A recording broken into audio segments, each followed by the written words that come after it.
हाँ जी, तो कैसे हैं आप सभी?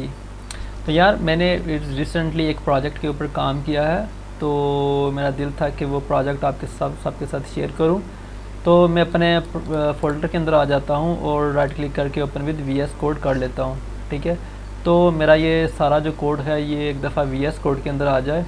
तो सबसे पहले हम क्या करेंगे कि स्ट्रक्चर को फॉलो करेंगे, स्ट्रक्चर को देखेंगे कि किस तरह का स्ट्रक्चर है, और उसके बाद फिर जो प्रोजेक्ट की वर्किंग है उसके ऊपर बात करेंगे।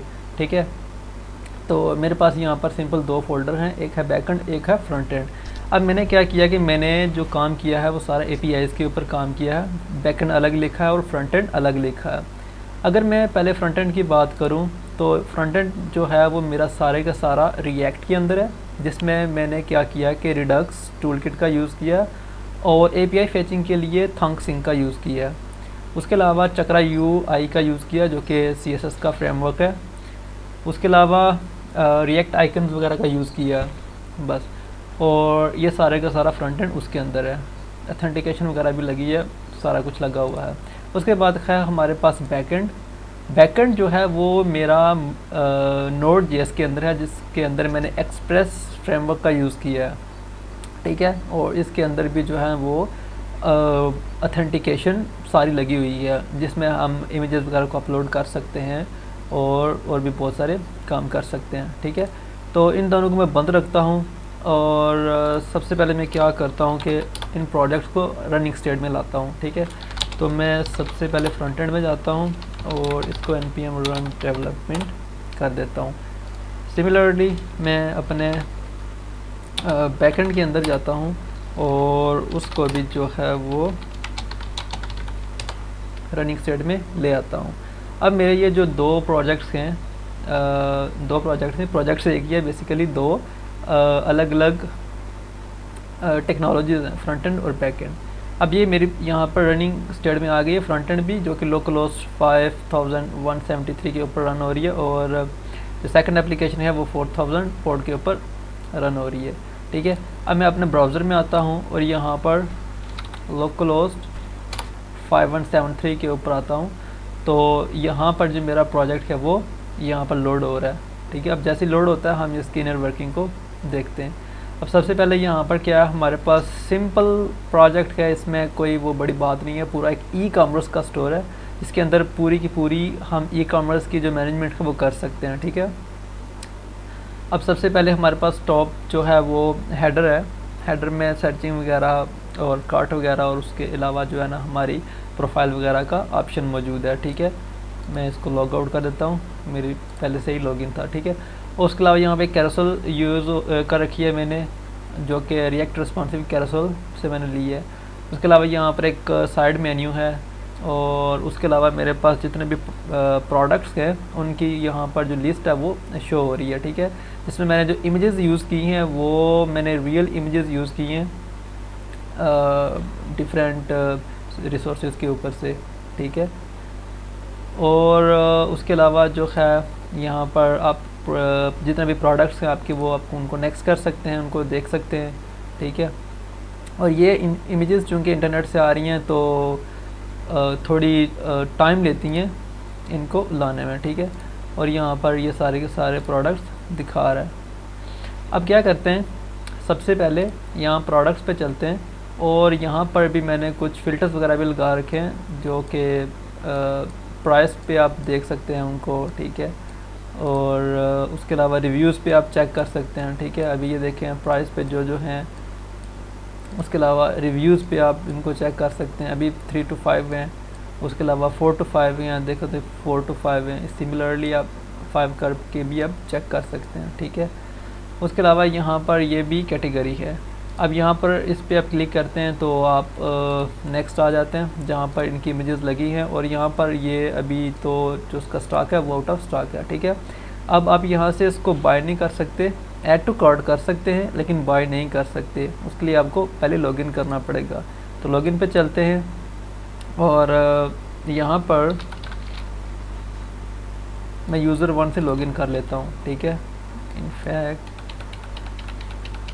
यूज़र 1 से लॉगिन शायद मुझे अकाउंट नहीं याद, तो एक नया अकाउंट क्रिएट कर लेते हैं। तो इसका नाम रखते हैं न्यू यूज़र, और इसका जो ईमेल है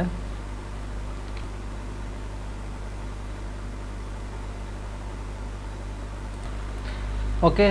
तो वो माइनर सा एक बग था, वो दिन को मैं चेंजेस थोड़ी बहुत ही कर रहा था, लाइव जो इस प्रोजेक्ट को लाया था वर्चुअल के ऊपर डिप्लॉय किया था, तो उस वजह से वो कुछ एक छोटा सा बग रह गया था। तो हमने यूज़र से लॉगिन कर रखा था और कार्ड के अंदर उसका कोई कार्ड नहीं था, ठीक है। तो यूज़र कोई भी जो है, अगर मैं इसके ऊपर जाता हूँ तो ये तो आउट ऑफ स्टॉक है, इसको तो हम नहीं कार्ड में ला सकते, इसको लगा सकते हैं, ठीक है। इन स्टॉक है, हम इसको क्या करते हैं, ऐड टू कार्ट करते हैं। अब कार्ट में चेक करते हैं, ये कार्ट में आ गया। आप यहाँ से इसको चेकआउट कर सकते हैं, ठीक है। और यहाँ से इसको जो है ना वो नेक्स्ट स्टेप वगैरह करके तो अपना जो ऑर्डर है वो प्लेस कर सकते हैं। 2 3 4 5 6 7 8 9 10 11 मैं अपना सारा एड्रेस डाल रहा हूँ। उसके बाद कैश ऑन डिलीवरी और प्लेस ऑर्डर, ठीक है। तो हमारा ऑर्डर प्लेस हो चुका है। अब मैं क्या करूँगा, मैं इसको लॉग आउट करता हूँ और इसको मैं लॉगिन करता हूँ अपने एडमिन के अकाउंट से, ठीक है। तो एडमिन के अकाउंट से मेरे पास डैशबोर्ड आ गया। अब मैं ऑर्डर्स के ऊपर जाता हूँ तो यहाँ पर मुझे बहुत सारे ऑर्डर दिख रहे हैं। तो ये है हमारा लास्ट टाइम का ऑर्डर 11 का, क्योंकि आज 11 डेट है, ठीक है, 11 जुलाई का, ठीक है। अभी ये प्रोसेसिंग में और ये पेंडिंग में, ठीक है। तो मैं यहाँ से इसकी सारी की सारी डिटेल भी चेक कर सकता हूँ कि इसकी पूरी डिटेल क्या है। उसके बाद मैं यहाँ से इसको अपडेट भी कर सकता हूँ, ठीक है। तो मैं इसको अभी शिप कर देता हूँ कि ये शिप हो गया। उसके अलावा मैं इसको यहाँ से डिलीवर भी कर सकता हूँ, पर उससे पहले मुझे क्या करना पड़ेगा, मुझे इसको जो है वो उसकी जो पेमेंट है उसको अपडेट करना पड़ेगा, ठीक है। तो जो भी पेमेंट है उसको अपडेट करना पड़ेगा। तो यहाँ पर जब मैंने उसको शायद किया तो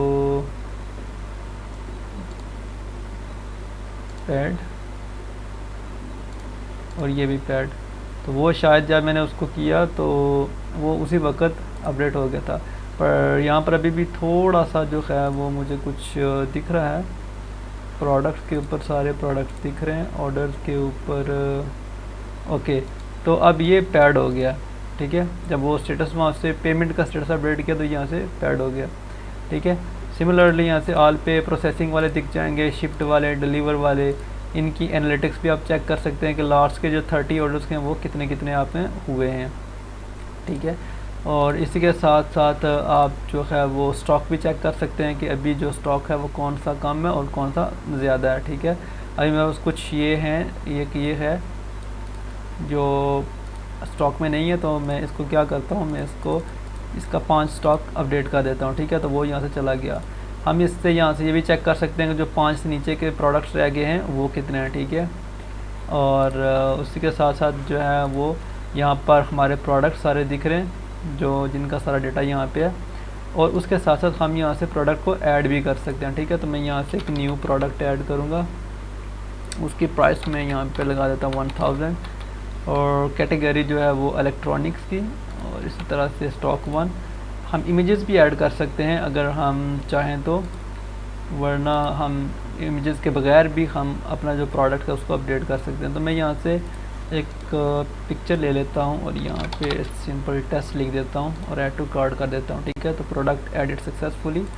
होम पे चलते हैं, और होम पे चलने के बाद सबसे एंड पे चलते हैं। तो आप यहाँ पे ये देखें न्यू टेस्ट, और उसकी प्राइस भी यहाँ पे ऐड हो चुकी है, ठीक है। तो इस तरह से हम यहाँ पर पूरा जो ई कॉमर्स का स्टोर है वो यहाँ पर मैनेज कर सकते हैं। तो आई होप ये आपको यार ये पसंद आया होगा।